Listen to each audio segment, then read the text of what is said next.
In the previous video, we had a look at our first plu-ts contract. We had a look in particular at the standard basic interface that plu-ts contract expects. We know that the Cardano node, when evaluating a contract, passes us, in particular a plu-ts v3 contract, passes us a single argument that is of type data and expects as a return value a unit. It is able to understand if the additional rules specified by the contract are respected, because if they are, the contract will eventually return a unit, and if they are not, instead, the Cardano node expects the contract to throw an error. So this is how we are able to add additional rules on our transactions that are essentially Turing complete, so we can express whatever we want with this.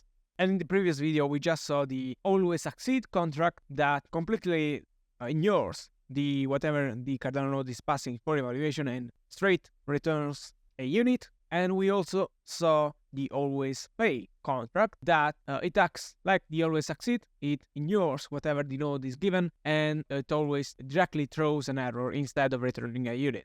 So we could say that the always succeed is not really adding any other rule, because essentially it's not even looking at the transaction, and it is directly saying, okay, my additional rules are all satisfied. So essentially it's not adding any other rule. Instead, the always fail, which instead of the unit, it directly throws an error. Well, the always fail is adding a rule that whatever you are using that contract for, it is not valid. It is automatically invalidating the additional rule. And so that is what it makes it the always fail. In the previous video, we also hinted at the fact that this data thing that as it is typed down could be anything. In reality, we know the structure, and we also type the structure of this data thing, and so we know that here we have a bunch of information. That information are the transaction, so we have access to the transaction in which the contract is run. We have access to the purpose, and as promised, we'll see this in this video. And we have also access to the redeemer, which is information passed from the off-chain in the moment of creating the transaction. This is also generic data, so eventually you will have to type with your own type this kind of data. We will see this in one of the next videos. As promised, this video is instead about this purpose thing. So smart contracts, well, actually scripts in general, so both native scripts and plu-ts can be used to perform many different actions. So far, we have only used native scripts and plu-ts scripts, so this very simple example that we saw, only for spending. In fact, we have only a file that is called spend here, because we are using the script here to validate the spending of this UTXO that, well, in this case, we get from the script address. And of course, well, in order to have some UTXO on the script address, we also have the fund transaction, but as mentioned many times now, we are not really running any additional rules when we send funds. So the only place where we used a contract so far was to validate the spending of UTXOs that are under the control of that script. But in reality, there are many possible actions that can be done. But in reality, there are many possible places where we can use a script, both native scripts but plu-ts script. But so from this moment on, we'll mainly focus on plu-ts scripts, because of course they are the most interesting. And in fact, in order to understand what the contract is validating, the context, script context, is giving us this purpose thing. Now we can have a look at the definition of the purpose type. Here you see the definition of the script context. Don't worry about this typing. We will have dedicated videos on defining our own types. But for the moment, you can see this as a simple struct, or if you want, a class without method, with a single constructor, and it defines three fields, the three fields that we saw. The three fields are the transaction, the redeemer, and the purpose. So this is the type of our purpose. And here we see that already the purpose is somewhat slightly more complex than the script context, because as you see, this struct that is defined in type is taking in an object with one property, that is the constructor here. Instead, with script info, which is the type of purpose here, This struct is taking, yes, an object, but with many properties under that object, which are different constructor. So yes, with this struct is an abstraction on top of the plain data type, as we saw with the always succeed. Here we add a data type and we changed it to a script context. In reality, this is still a data type, but because it is defined with the struct, keyword, we are giving a structure to that data so that we know what we are working with. The same is true for the purpose, and here we are structuring the data so that we know we can have different constructors, and each of these different constructors have different fields. So if we are using the minting, as an example, we have only one field, that is the currency symbol. If we are using the spending, we have access to the UTXO reference of the UTXO that we are validating and the data that is present on that UTXO. This is a PMAB, meaning that the datum can or not be present, as we also saw on the definition on what is the structure of an UTXO. The datum does not have to be there for a UTXO to be valid. There are a couple more properties, but this definition is already telling us what we can use a script or a contract for. We can use, so far, as said a moment ago, we only use essentially this spending purpose, both with native script and plu-ts scripts. All we did up to this moment was spending, but we are not limited only to spending UTXOs. We can use plu-ts scripts as an example also to mint new tokens and add rules by which a token can be minted and so can be created. We can write contracts to automatically, here this rewarding purpose is used to withdraw the stake rewards due to staking your ADA to a stake pool. So you can programmatically withdraw with a contract your stake reward from the, of course, layer 1 staking. Certifying is also to programmatically validate a given certificate. This is the definition of certificates. As an example, you have a certificate for registering the stake credential. You have a certificate to delegate your stake or delegate your vote. There are all sorts of certificates, all which determine a given action on the blockchain. So as an example, if you want to stake your ADA, you need to register your stake address. And so first you will need to register using certifying, and then you will need to withdraw your accumulated stake rewards using rewarding. So usually you'll see these two together if you are programmatically withdrawing your stake rewards from staking, of course. Up to plu-ts v1 and plu-ts v2, we only had these purposes. With plu-ts v3, we also have these, because with plu-ts v3, we are also introducing governance on the layer 1. So on Cardano, we can vote and propose governance action. A governance action can be also many things. We can change protocol parameters, propose an hard fork, so an upgrade of the protocol. We can propose treasury withdrawals. Of course, this needs to be voted. It's not up to anyone. And yeah, we can do a bunch of proposals. Of course, governance would need a couple of videos on its own. But the cool thing is that with plu-ts, we are able to programmatically vote for a proposal, or even proposing with a smart contract these governance actions. So we can participate in governance using smart contracts, and this is also pretty fun. So as you see, we were pretty limited so far, only to spending, but there is a lot of stuff that we can do and a script context can validate based on the purpose. So going back to our contract, this is what we will work with. So this is our always succeed from the previous video, and this always succeed, you can see that is not checking anything from the context. What does this mean? It means that whatever you are using this contract for, it will allow it. It doesn't really add any rule as specified before. It doesn't add rule based on the transaction, doesn't add rule based on information from the off-chain, the redeemer, and it doesn't add rule not even for the purpose. What does this mean? It means that this script context will allow for anything, not only spending. Will also allow, as an example, if you register this stake script as a stake script and you want to withdraw, anybody is able to withdraw for you. And so also take the withdrawals for them if they want, because this script won't do nothing to prevent it, because it's not checking the purpose. So how do we check the purpose? Well, we can use this purpose field to make the smart contract essentially ask what is being run for, what is its purpose. In order to check, we need to understand which of the constructors that we saw here was used to construct this purpose field. So which of these are we actually using, and what of this information do we actually have? We do not have all this information. We only have what is relevant to that particular purpose. So if we go back to our contract, here as an example, we have a slightly more complicated version of an always succeed, but that only works for spending. So in the case of what I was saying before, if you were to register this as a stake credential, it would allow for anything. This instead will only allow transactions that where the script is used as spending validator. Is not used as an example in order to mint or in order to validate withdrawals and such and such. So all the other possible purposes. Why is that?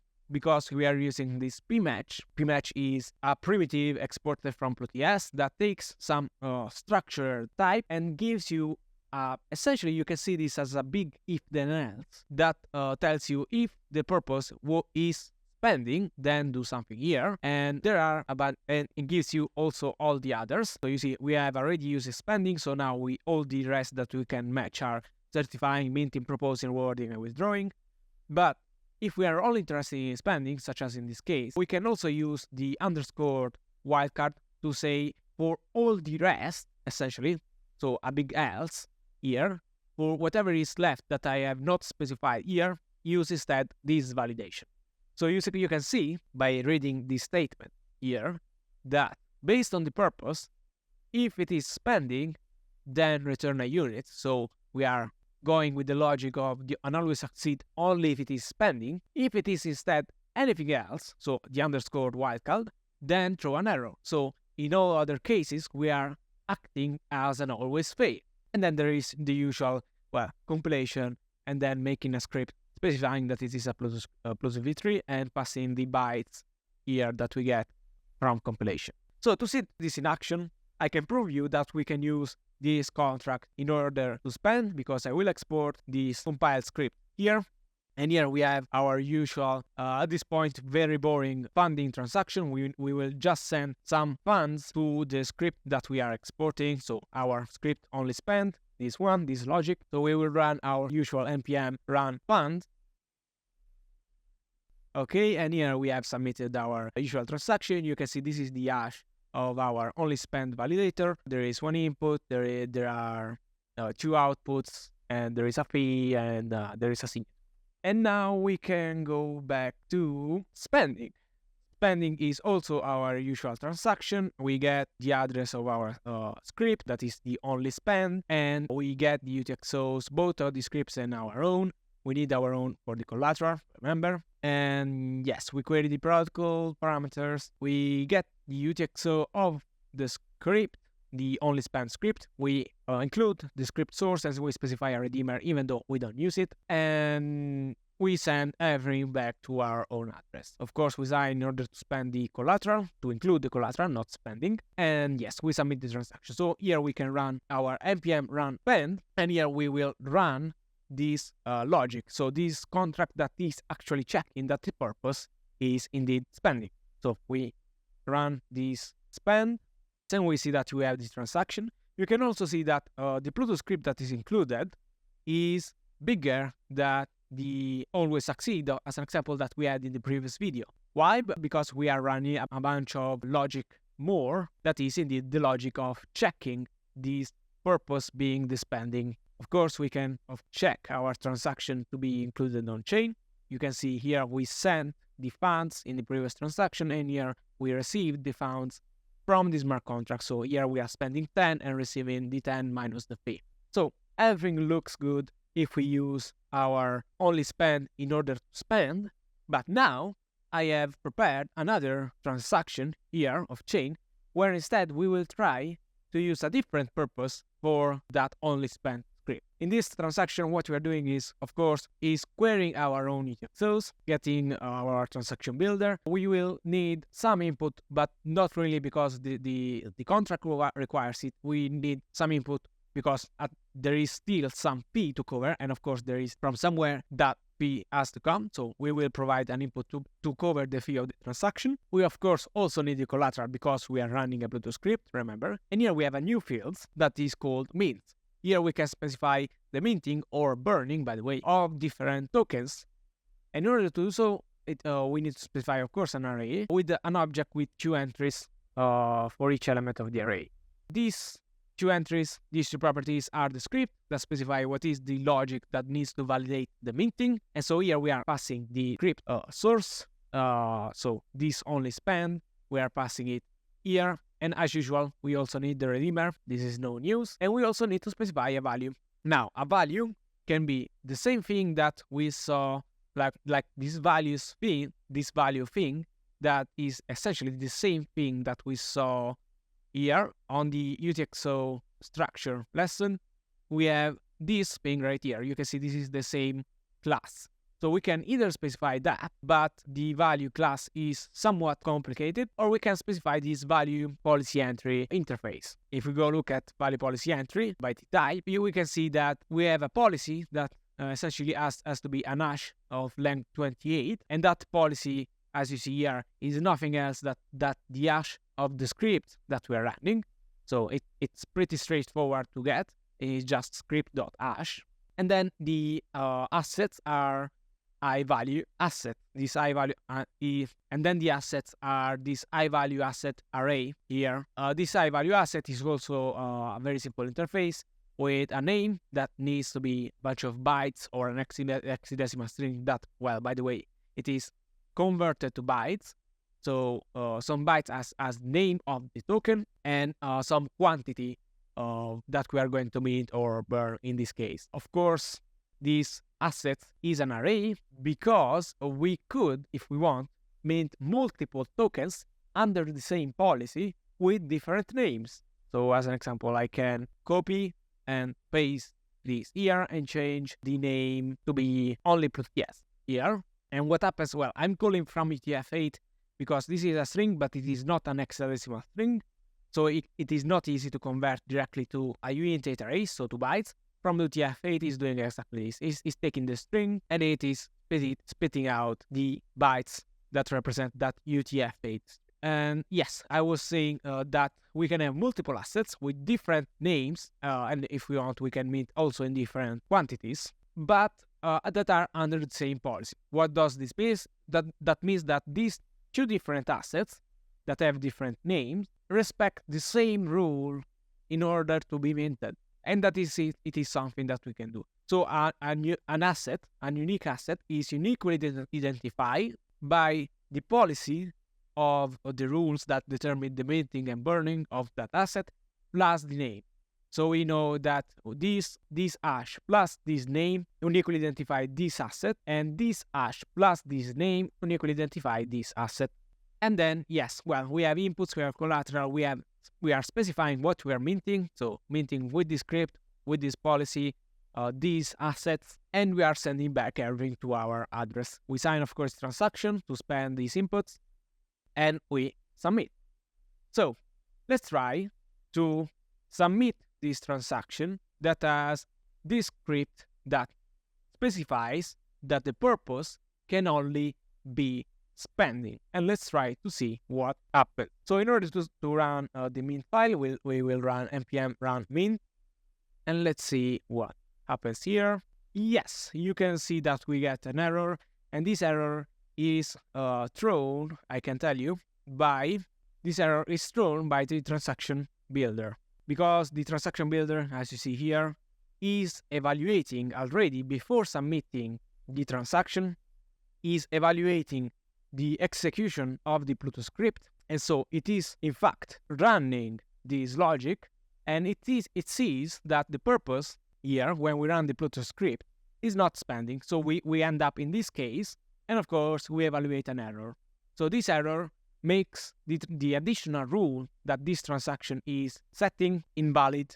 So let's go back here on the mint. Well, the error also gives us additional information. It gives us the hexadecimal representation of the script context. So you could take this and run it locally to debug if this was an error that you didn't expect.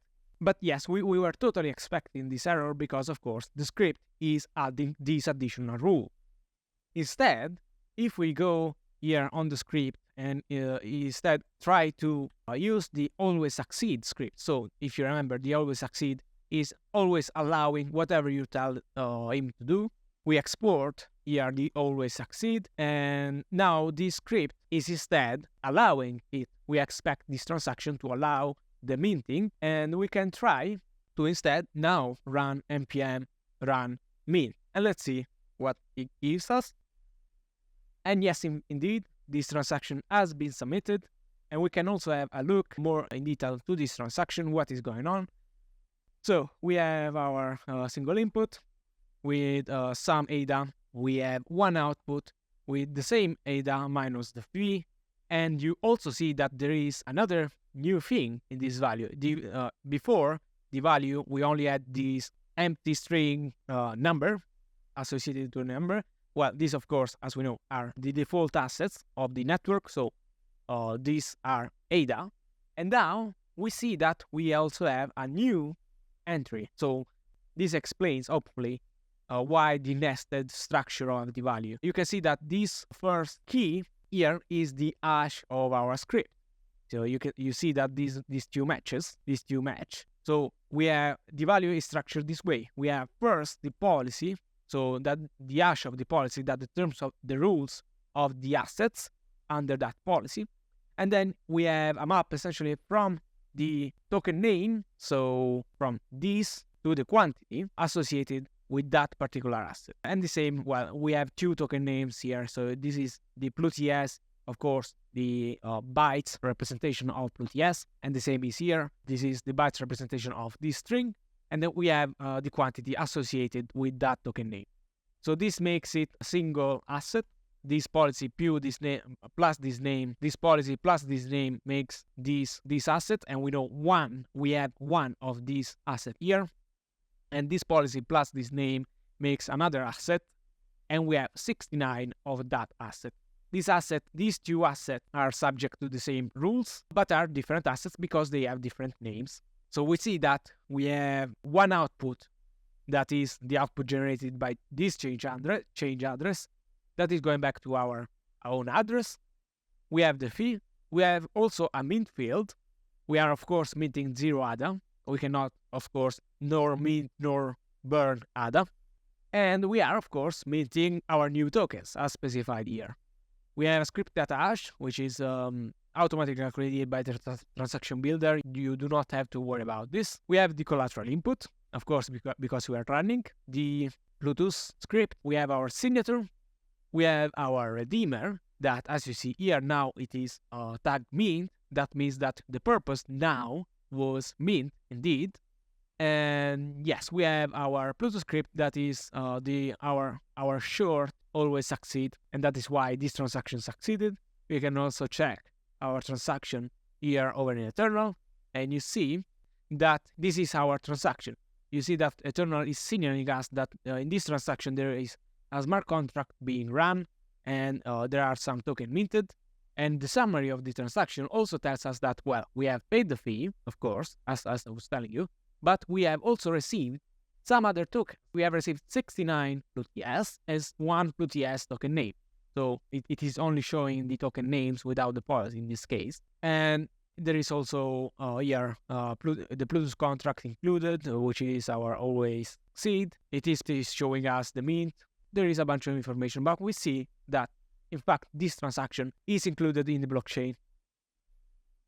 So this is how we can check the purpose. And by the way, we could also have something like the only spend but for minting instead. So we can do this, and we do only mint like this. We rename it, of course.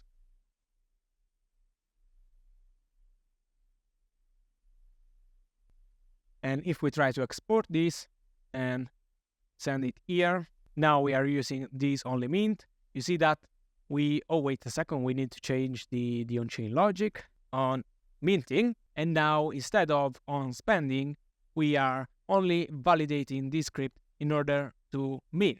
So if we try to run now npm run mint, remember that we are exporting the script only mint, we expect this to succeed because the purpose should be minting indeed. We also expect it, yes, the transaction was indeed successful, and we also expect this to have a different hash than the previous one because the on-chain logic has changed, and that means that these are also different assets. Yes, the token name is the same, but the policy is different.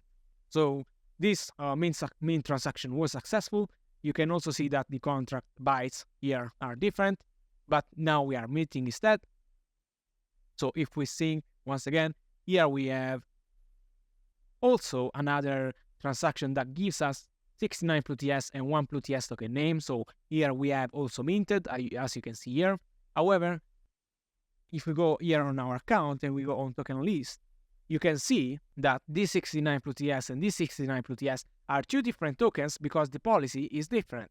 So as I was telling you, the assets are uniquely identified by the policy plus the token name, not only by the token name, not only by the policy. And you can have different tokens, different assets under the same policy. So that transaction for minting was successful, but if instead we try to use the script only mint, that remember it is adding the rule that you can use that script only in order to mint in this case, so to create or burn tokens. If we try to run npm run fund, well, this transaction will succeed because we are not running the logic. So here we are sending some fund to a validator that has that same hash, so it generates this script. However, for any purpose that is not minting, the only mint you can see here acts as the always pay. So if we now try to npm run spend from the only mint, we'll evaluate an error. Oh, well, this is a different error because we have to wait a couple of seconds for the blockchain to receive our transaction. Okay, and the transaction is now on chain. So now let's go back and try now to spend from the only mint. Oh, it needs a couple more seconds. Okay, and indeed, you see here that when we try to spend from this address, we are running this script here, we are getting this purpose. The purpose is not minting, so we get here, and here it acts as an always fail. So the additional rules of this contract were not respected, the transaction is invalid, and the transaction builder is telling us that, in fact, the evaluation of the contract did fail. So this is how the purpose of the smart contracts can be used to validate. We also had a closer look at some of the on-chain logic, and we introduced all the different ways that we can use plu-ts contract. Starting from the next video, we will instead move to part 3 with exploring further the plu-ts on-chain logic.